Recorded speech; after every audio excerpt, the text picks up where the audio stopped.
Assalamualaikum warahmatullahi wabarakatuh. Apa khabar semua?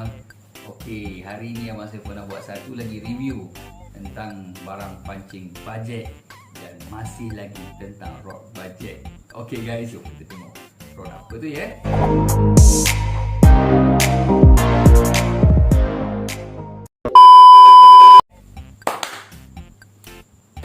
Tada! Okey guys, rod ni baru sampai sahaja daripada mainland China. Okey. Seriously cakap, masa Abang Saiful scroll dekat Shopee ya, gambar-gambar dia memang macam kartun. Tapi tak tahu macam mana kita boleh berkenan dengan rod tersebut. Dari segi harga dia nombor satu lah ya. Harga dia bawah lagi daripada harga-harga rod bajet yang sebelum ni. Okay, kita buka tengok macam mana ya.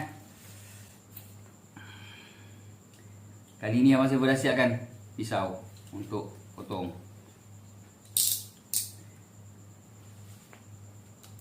Oh, siap bagi apa ni, pengganti getah untuk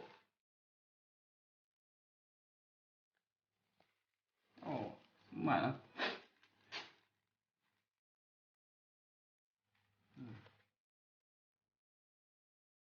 Siap boleh masuk dalam ni untuk kita gripkan ke rod tu nanti. Ada dua.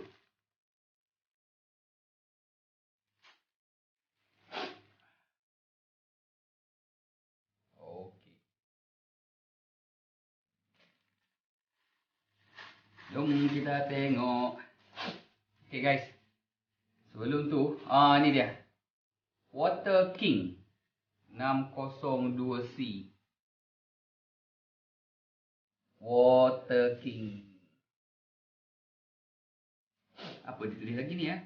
Length 180 meter, lebih kurang bersamaan 6 kaki lah. Action medium fast. Okey, bersamaan dengan 816 lb. Dia punya lunar weight 10-20 gram. Kita tengok lagi sekali ya. Okey, jom kita buka. Seriously, rod ini tak ada siapa-siapa recommend Abang Saiful. Cuma Abang Saiful berkenan masa tengok dekat Shopee lah terjumpa link tu, tiba-tiba terjumpa. Nanti Abang Saiful bagi, kalau berkenan, nanti Abang Saiful bagi link kat description nya. Lagi rod BC ya. Okey, di sini dah tulis, dah nampak dah. Water King. Memang rod bajet lah.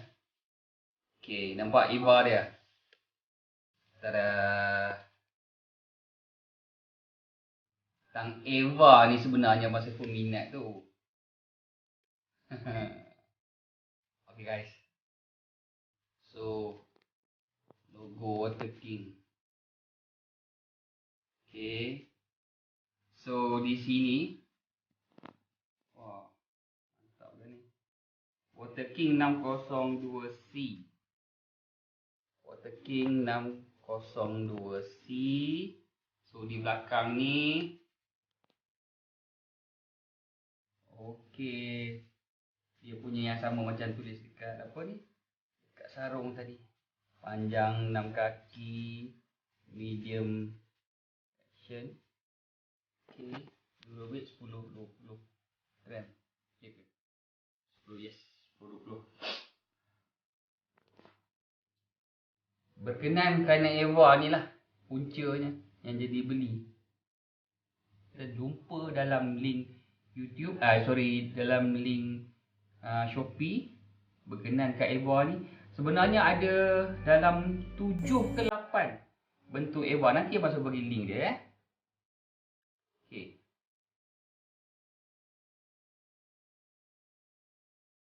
Nampak macam mantap. Harap-harap boleh bekerja baik. Okay guys. So cincin dia ada 1, 2, 3, 4, 5, 6, 7, 8. 8 dan 1 sinilah 9. Untuk panjang 6 kaki ada 9 cincin. So kita tengok. Oh, sedap. Sedap. Biasalah kalau Abang Saiful pakai rod, kalau Eva dia tu ada melengkung ni, dia sedap tang sini tu. Dia macam kemas lah kalau letak apa, tapak tangan ni. So kita pegang dia, memang sedap. Itu nombor 1 pilih Abang Saiful lah. So nanti boleh tengok kat description. Rasanya tak ada apa nak komen, pasalnya rod ini antaranya rod rod yang belum pernah lagi Abang Saiful dapat komen daripada member ataupun direkomend oleh member kan, kawan-kawan. So nanti kita nak try tengok kemantapannya macam mana. Pelik lah, setiap kilang dia berbeza-beza. Kalau dia kata kat sini 816 LB, kalau guys nak tahulah masa Abang Saiful pegang sekarang ni, dia ni bukan macam 817 LB yang sama macam yang local brand tau. Dia ni sebenarnya kan tak 612 ataupun 410 tau, kalau ikutkan brand macam brand yang lain kan. So tak apa, kita tengok nanti macam mana. Kalau ikutkan abang pernah pakai dulu 817, dia kasar sikit lagi. Kalau nak compare macam yang sebelum ni punya video, yang Eva merah tu kan, dia 616, tapi dia tu lagi mantap lah. Itu sebab bila kawan cakap dia tarik toman rempit ke apa, tak ada masalah apa, memang Abang Saiful boleh percaya lah. Tapi yang ini kan tulis 817, tapi rodnya halus. Tak apalah, kita tengok macam mana. Ini yang risau sangat ni. Harap-harap buat. Okay guys, so itulah tadi review daripada Abang Saiful untuk hari ini, kali ini. Dan insya-Allah kita jumpa di lain video ya guys. Okey, Abang Saiful doakan kepada semua, semoga kita dijauhi daripada wabak COVID-19. Amin. Dan semoga kita semua dipermudahkan urusan, dilimpah ruahkan rezeki insya-Allah. So guys, selamat menonton video-video daripada channel Abang Saiful dan terima kasih